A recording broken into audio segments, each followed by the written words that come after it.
So in previous class, we were discuss about the application of ionic bond, जिसमें मैंने आपको तीन application बताई थी। फर्स्ट एप्लीकेशन अपने पास क्या थी, दैट मेल्टिंग पॉइंट,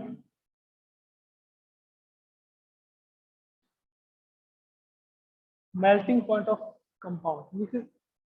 तो कोई भी कंपाउंड जो है, अगर आपके पास जैसे दो टाइप के कंपाउंड होते हैं, first is ionic, second is covalent type, है ना, कोवेलेंट कंपाउंड। तो जो कोवेलेंट कंपाउंड होते हैं उसका मेल्टिंग पॉइंट क्या होता है, कम। ठीक है, तो अपने को एक बात पता है कि पोलराइजेशन जो है, वो डायरेक्टली प्रोपोर्शनल होता है किसके, कोवेलेंट कंपाउंड, कोवेलेंट कैरेक्टर के। Polarisation is directly proportional to the covalent character. Okay, और covalent character is directly proportional to the 1 upon ionic character.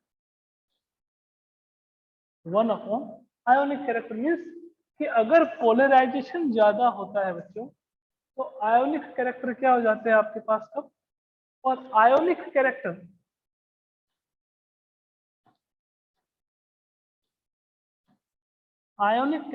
is directly proportional to the melting point of any compound.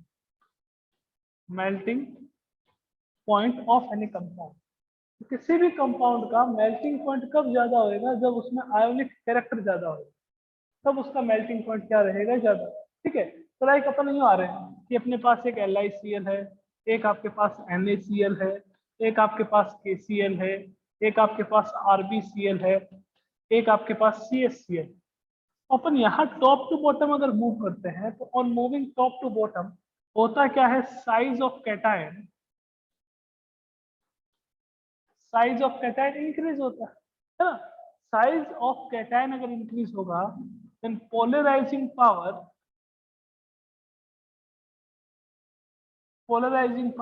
Of anion, of cation, ये क्या होगी, decrease. और polarising power जितनी decrease होती है, covalent character क्या हो जाते हैं,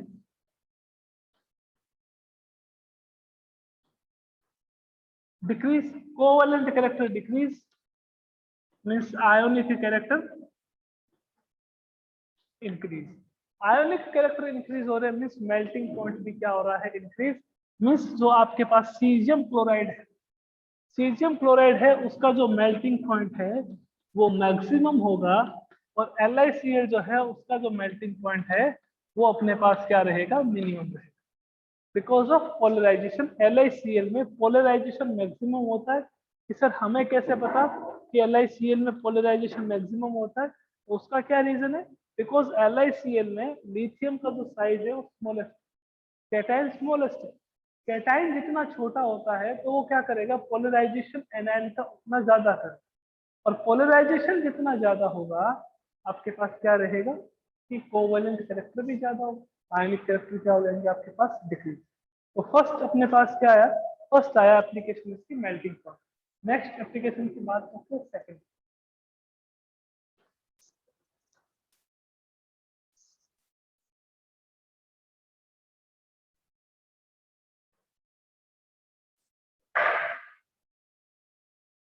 नेक्स्ट एप्लीकेशन अपने पास आती है सोल्यूबिलिटी।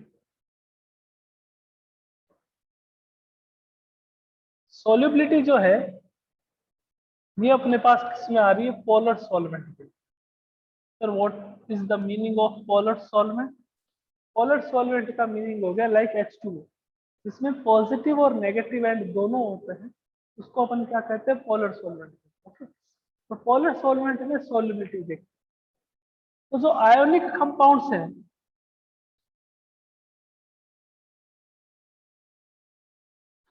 आयोनिक कंपाउंड्स आर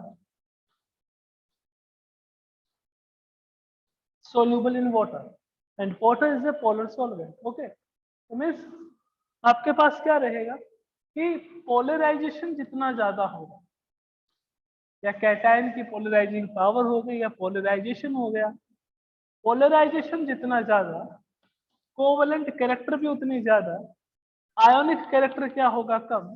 तो आयोनिक कैरेक्टर अगर कम हो जाएगा, तो सोल्यूबिलिटी जो है वो भी क्या हो जाएगी, आयोनिक कैरेक्टर अगर डिक्रीज होगा तो सॉल्युबिलिटी भी क्या होगी बच्चों, डिक्रीज होगी। सर एग्जांपल बता दो, तो एग्जांपल देख लो कि लाइक आपके पास एक है Na2O और एक आपके पास है magnesium oxide. Both are oxide of metals. First is sodium oxide, second is magnesium oxide. तो कभी भी अगर आपके पास ऐसे कंपाउंड आ जाए, ऐसे आयंस आ जाए या ऐसे एलिमेंट्स आ जाए जो एक ही ग्रुप के नहीं हो, सेम ग्रुप के ना हो, तो आप सोडियम पे चार्ज देखो कितना है कि सर +1, Mg पे चार्ज कितना है +2। तो अपन ने जो प्रीवियस क्लास में डिस्कस करा कि कैटायन की पोलराइजिंग पावर जो है वो डायरेक्टली प्रोपोर्शनल होती है किसके, charge on cation. Charge on cation, जितना ज्यादा चार्ज होगा कैटायन पर पोलराइजिंग पावर भी उतनी ज्यादा होगी, और जितना ज्यादा पोलराइजिंग पावर होगी उतने ज्यादा आपके पास क्या होंगे, कोवेलेंट कैरेक्टर। उतने ज्यादा कोवेलेंट कैरेक्टर होंगे। मीन्स कि Na+ और Mg+2 में से जो मैग्नीशियम+2 है, Mg+2 है, ये कंपाउंड जो है वो मोर कोवेलेंट। अब जो मोर कोवेलेंट होगा वो क्या होगा, less soluble in water. Water में क्या होगा, लेस सॉल्युबल। Na2O की बात करें, ये मोर आयोनिक होगा। मोर आयोनिक होगा means more soluble in water, more soluble in water. Okay, तो सेकंड एप्लीकेशन थी solubility.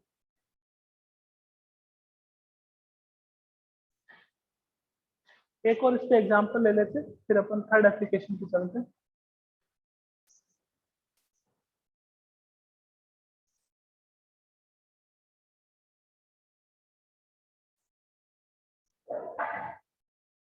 Which is more soluble in water, NaCl और MgCl, सॉरी NaCl और CuCl। Which is more soluble in water, NaCl और CuCl, sodium chloride और copper chloride. आइए देखते कैसे। देखो इसमें क्या आ रहा है बच्चों, एनायन सेम आ रहा है। एनायन सेम आ रहा है तो कैटायन को लिख लेते हैं। कैटायन की वैलेंसी इसकी Na+ और इसकी आपके पास कितनी होगी, Cu+। Okay, Na+ and Cu+। इसके पास कॉन्फ़िगरेशन देखते हैं, कौन सा कॉन्फ़िगरेशन है, 2-8 है ना। Na था, कितने पे आता है Na, तो सर Na का एटॉमिक नंबर 11। तो अगर 11 है तो कॉन्फ़िगरेशन क्या आएगा, 2-8 पर। अब आपने 1 इलेक्ट्रॉन बाहर निकाल दिया, तभी तो किसका फॉर्मेशन हुआ, Na+ का। तो on the removal of 1 electron Na+ will be formed and the electronic configuration of Na+ is 2-8 because number of electron in Na+ is equals to 10। Cu+ के बारे में डिस्कस करते हैं। कॉपर कितने पर आता है, 29। कॉन्फ़िगरेशन की बात करें तो क्या होता है, 1s2 2s2 2p6 3s2 3p6 4s1 and 3d10 because it is an exception। Means इसका कॉन्फ़िगरेशन क्या हुआ, देखो 2 8 18 एंड 1। कॉपर का क्या कॉन्फ़िगरेशन हुआ, 2 8 18 एंड 1। ओके, अब Cu+ की बात कर रहे हो। Cu+ का मीनिंग क्या होगा कि आपने एक इलेक्ट्रॉन बाहर निकाल दिया। बाहर निकाल दिया तो आपके पास कॉन्फ़िगरेशन क्या आएगा, 2 8 18। This is the electronic configuration of Cu+। अब ये कौन सा कॉन्फ़िगरेशन है, वैलेंस शेल में 8 इलेक्ट्रॉन है, then it is known as inert gas configuration. Inert gas configuration. Valence shell में 18 इलेक्ट्रॉन है, then it is known as inert pseudo inert gas. Pseudo inert gas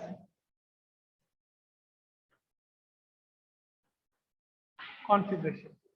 और एज यू नो दैट के वो ion, वो cation जिसके पास pseudo inert gas configuration है, उसके पास कोवेलेंट कैरेक्टर भी क्या होंगे, ज्यादा, बिकॉज उसकी पोलराइजिंग पावर क्या होगी, ज्यादा। तो Cu+ के पास सूडो इनर्ट गैस कॉन्फ़िगरेशन है, मींस इसकी पोलराइजिंग जो पावर है, पोलराइजिंग पावर वो ज्यादा होगी। पोलराइजिंग पावर ज्यादा होगी तो इसके जो कोवेलेंट कैरेक्टर है वो भी ज्यादा होंगे। कोवेलेंट कैरेक्टर ज्यादा होंगे तो आयोनिक कैरेक्टर जो है वो कम होंगे, तो उसकी सॉल्युबिलिटी जो है वो भी क्या हो जाएगी, डिक्रीज। तो Cu plus sorry CuCl NaCl में से NaCl will be more soluble in water, more soluble, and it is a less soluble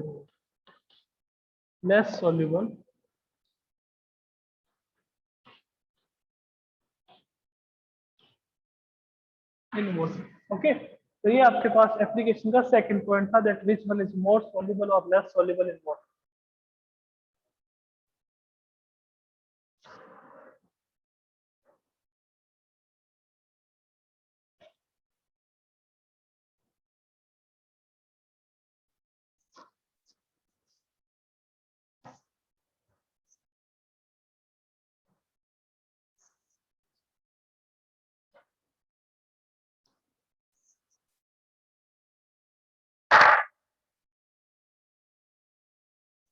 third application, colour imparting nature.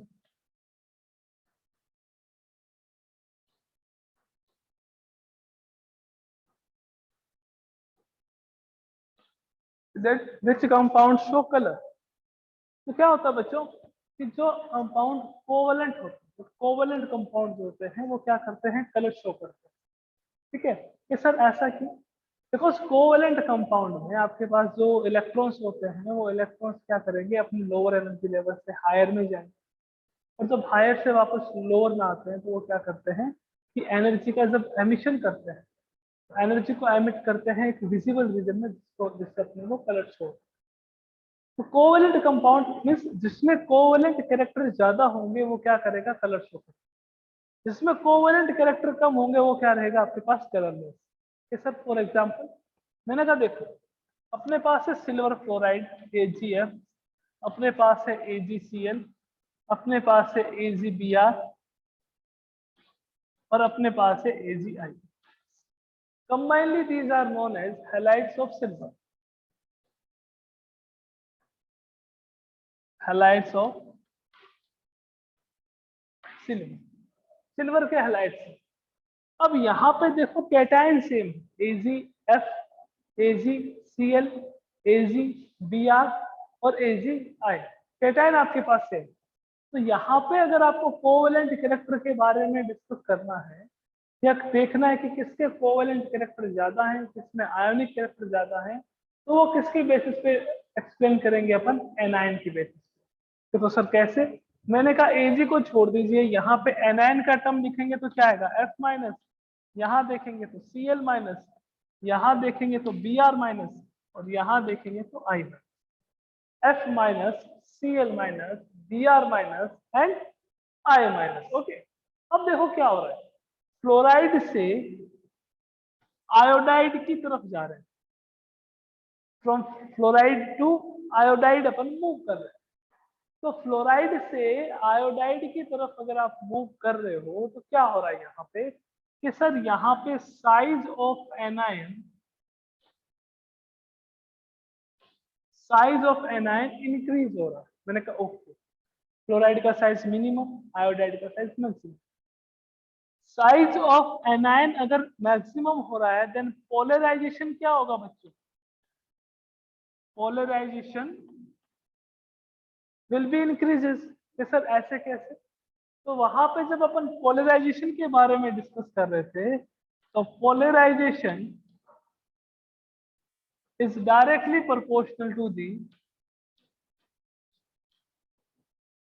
Size of anion. Means जिसमें एनायन का size जिसका ज्यादा होगा उसका polarisation भी क्या होगा, ज्यादा, और जिसमें पोलराइजेशन ज्यादा होगा उसका कोवेलेंट कैरेक्टर भी क्या होगा, ज्यादा, है ना।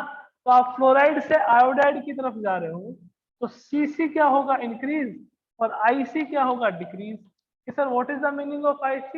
Ic का मीनिंग क्या होता है, आयोनिक कैरेक्टर। Cc का मीनिंग क्या हो गया, कोवेलेंट कैरेक्टर। मीन्स कि जो AgI है वो लीस्ट आयोनिक होगा, लीस्ट आयोनिक, और we can say that more covalent, more covalent. जो आपके पास AgF है, AgF क्या होगा, मोर आयोनिक और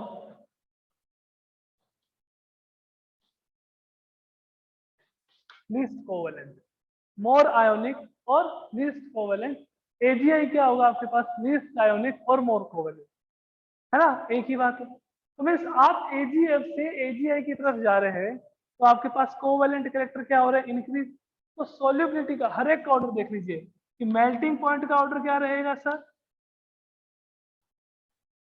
मेल्टिंग पॉइंट का ऑर्डर जिसमें आयोनिक कैरेक्टर मैक्सिमम होंगे उसका मेल्टिंग पॉइंट सबसे ज्यादा हो। AgF, AgCl, AgBr और AgI, ये मेल्टिंग पॉइंट का ऑर्डर हो। कि सर सॉल्युबिलिटी का, what will be the order of solubility, वो भी यही रहेगा सेम, AgF की सबसे ज्यादा बिकॉज आयोनिक कैरेक्टर मैक्सिमम है, AgCl,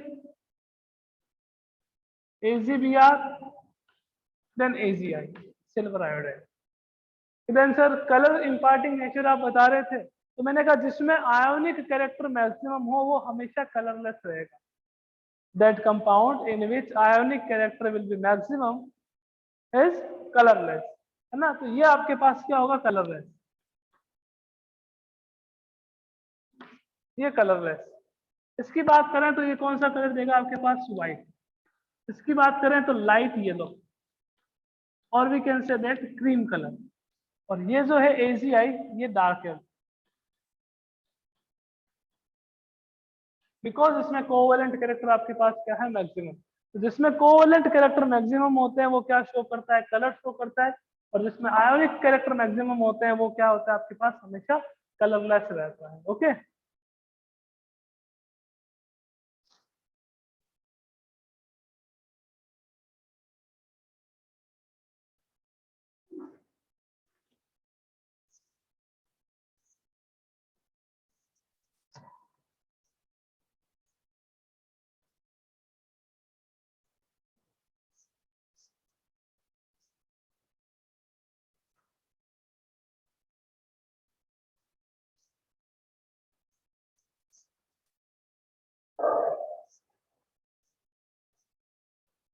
next topic is ionic potential. It is represented by phi. होता क्या है ionic potential? Ionic potential is always given for the cation. हमेशा किसके लिए देखेंगे अपन, कैटायन के लिए। आयोनिक पोटेंशियल हमेशा अपन किसके लिए देखेंगे, कैटायन के लिए। होता क्या है, ionic potential is the ratio of charge on cation,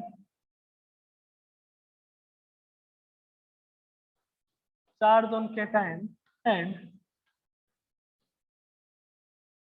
radius of cation. Charge on cation and radius of cation, इन दोनों पे डिपेंड करता है। रेडियस ऑफ कैटायन अगर इंक्रीज होगा तो आपके पास आयोनिक पोटेंशियल कम हो जाएगा। रेडियस ऑफ कैटायन अगर डिक्रीज होगा तो आयोनिक पोटेंशियल क्या हो जाएगा आपके पास ज्यादा। एक इंपॉर्टेंट बात और है, क्या है सर, दैट आयोनिक पोटेंशियल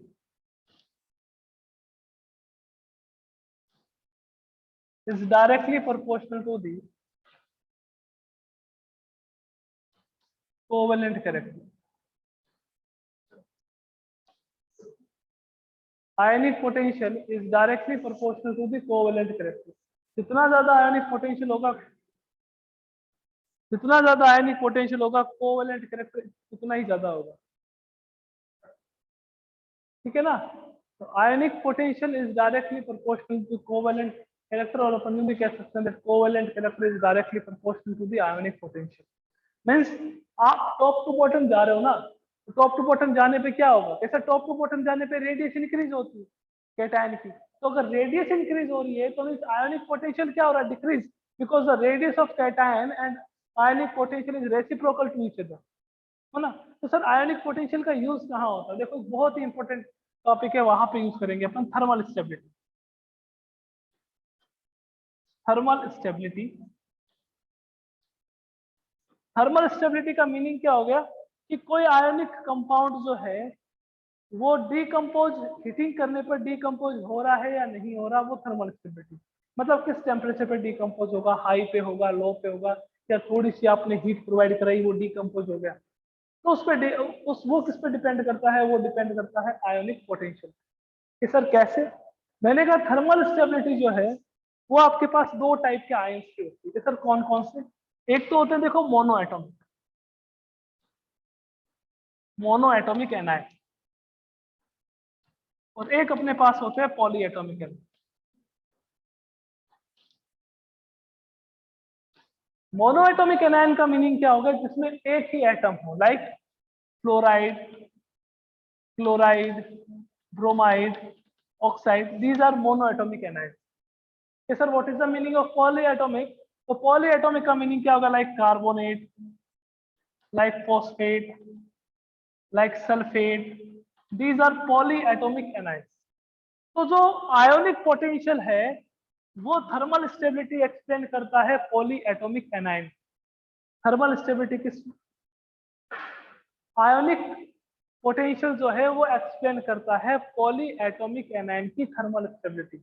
और ये थर्मल स्टेबिलिटी कैसे एक्सप्लेन करता है वो अपन कल नेक्स्ट क्लास में देखेंगे। ओके, तो मिलते हैं नेक्स्ट क्लास में, देखेंगे कैसे थर्मल स्टेबिलिटी जो है वो डिपेंड करती है आयोनिक पोटेंशियल की पॉली एटॉमिक एनायन अगर प्रेजेंट है। अगर मोनो एटॉमिक एनायन प्रेजेंट है तो उसके लिए क्या कंसेप्ट लगाते हैं, तो वो भी अपन नेक्स्ट क्लास में डिस्कस करेंगे। ओके बच्चों, मिलते हैं नेक्स्ट क्लास में। Thank you, take care and bye.